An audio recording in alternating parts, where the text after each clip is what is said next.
Je suis un gars qui tolère pas les injustices, qui tolère pas la souffrance. Et puis, quand je vois quelqu'un qui a besoin, je suis toujours là pour essayer d'aider. C'est dans ma nature d'aider les gens, quoi.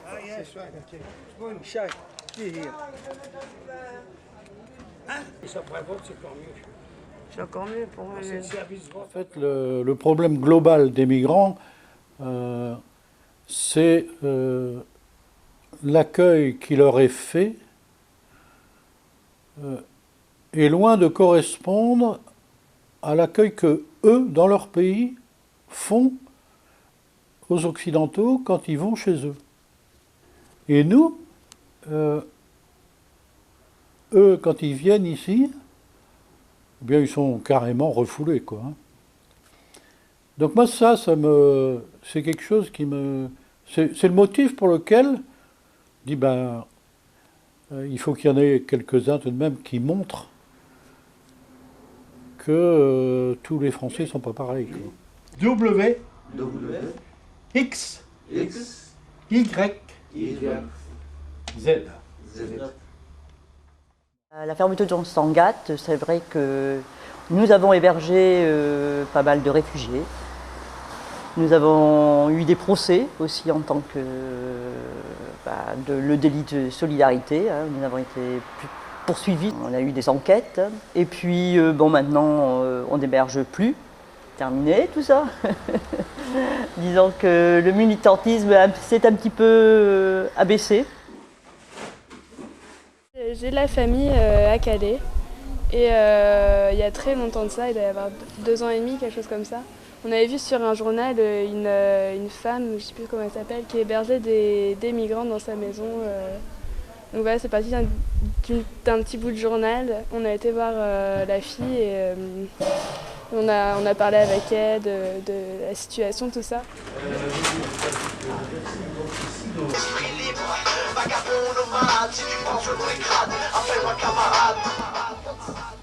Si comme moi tu penses qu'il faut se radicaliser contre l'ordre établi, Si on est là-dedans, c'est qu'on a une fibre sentimentale, une fibre, on a quelque chose en nous qui nous pousse à aider les gens. Et dans le moment où on voit là, parce que moi j'estime que là, c'est vraiment la misère à l'état pur. Des gens que personne ne veut, des gens qui sont là sans papier, qui errent, qui ont tout laissé chez eux. On ne laisse pas tout chez soi si on y est bien. Je suis désolé. Bon. La situation en soi à Calais est assez horrible déjà. Leur mode de vie, leurs conditions, les conditions dans lesquelles ils vivent, ils dorment dans des squats dehors. Donc, c'est déjà assez horrible comme ça. Je travaillais au tunnel pendant 14 ans. Mes 14 dernières années de salariat, c'était au tunnel. Et j'ai vécu en effet des problèmes encore plus graves que maintenant avec la Bosnie, avec des familles, avec des gens qui se jetaient au-dessus des trains sur les caténaires, avec des gens qui essayaient de traverser le tunnel et dont on retrouvait des débris un peu partout. Enfin, c'était une catastrophe. De savoir qu'ils étaient là près de chez nous, surtout à la limite même l'hiver, on les savait dehors.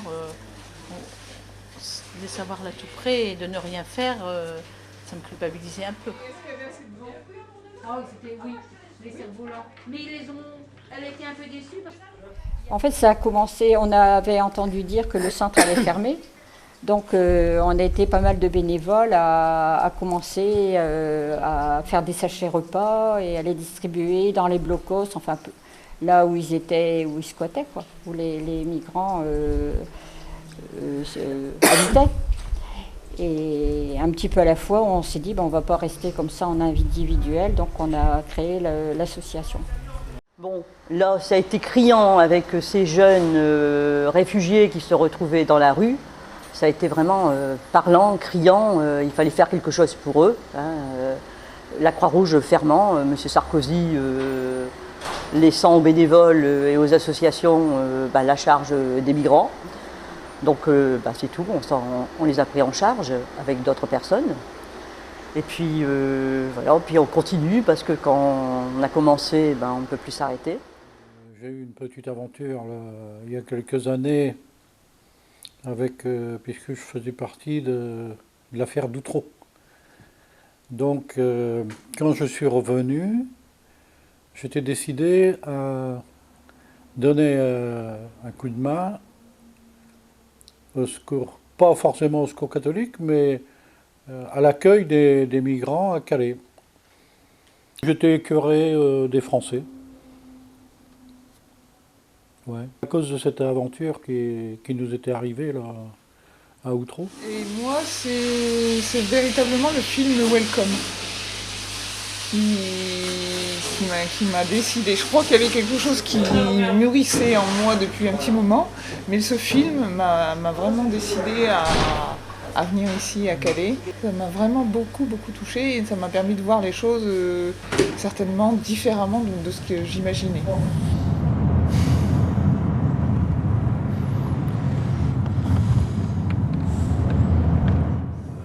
Vers 5 heures, ça arrivait qu'on finisse vers 4-5 heures. Hein. Vers 5 heures, le médecin m'appelle et il me dit « Joël, j'ai un gars, alors c'était un énorme Africain, la baraque. Il me dit « Le gars, il est en pleine dépression. » Il dit « On a massacré sa famille, il est parti de là-bas, il dit toutes les nuits, il dit bah même il n'arrive pas à dormir, il voit toujours sa maison qui brûle, c'est sa famille qui meurt, tout ça. » Il dit « Le gars, il est en pleine dépression. » Il dit là actuellement dans l'état où il traverse une autoroute, il ne s'apercevra même pas que c'est une autoroute qui a des voitures. Donc il me dit il faut à tout prix l'hospitaliser. Ben, je lui dis ouais mais j'ai à cette heure-ci, hospitaliser c'est pas évident quoi. Bon ben il dit je vais voir ce que je peux faire. Donc j'avais un vieux qui était là à l'époque, un Africain mais qui était là depuis un moment, qui connaissait tout le monde. Et je l'ai appelé, je lui ai dit, écoute, je te le confie jusque demain matin. Il n'a pas lâché. Hein. Et je lui ai dit, demain, quand je vais revenir demain, dans la matinée, tu me le ramènes. C'était un matin. Plutôt, je partais ici avec le camion et je double un gars qui était sur le bas-côté et qui courait. Et je me disais, quelle drôle d'idée de faire un jogging en pieds nus. Il me l'a ramené le lendemain, et là après je suis parti à l'hôpital. Et le gars, il disait pas un mot. Alors, vous voyez, le gars il était complètement. Il disait pas un mot. Et en route, pour aller le conduire à l'hôpital, je commence à lui parler en anglais. Puis il me répond c'est pas la peine de me parler en anglais, je parle le français comme vous. Ah. Alors j'arrive à le faire parler un tout petit peu. Et il m'explique que de où il venait, il venait du Soudan en l'occurrence, là-bas il était professeur de français et d'informatique.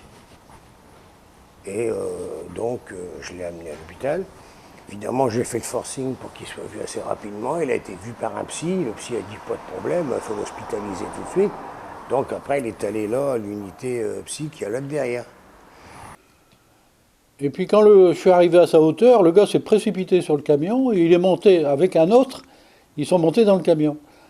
Et c'est après coup que j'ai réalisé que les gars étaient en train de se sauver et comme les CRS leur avaient piqué les godasses, ils se sauvaient à pieds nus. Pour lui, le fait qu'ils reconnaissent tout de suite notre camion, il a pas demandé la permission, hein. Il est monté dans le camion et pour lui c'était un moment fort, quoi. Pour moi aussi d'ailleurs. Et avant de me quitter et de partir avec les médecins, il m'a pris par le cou. Alors c'était une baraque donc il faisait ça plus que moi, je suis déjà pas petit, mais alors il m'a serré contre lui et il avait les larmes qui coulaient là. Il m'a dit merci beaucoup, j'oublierai jamais.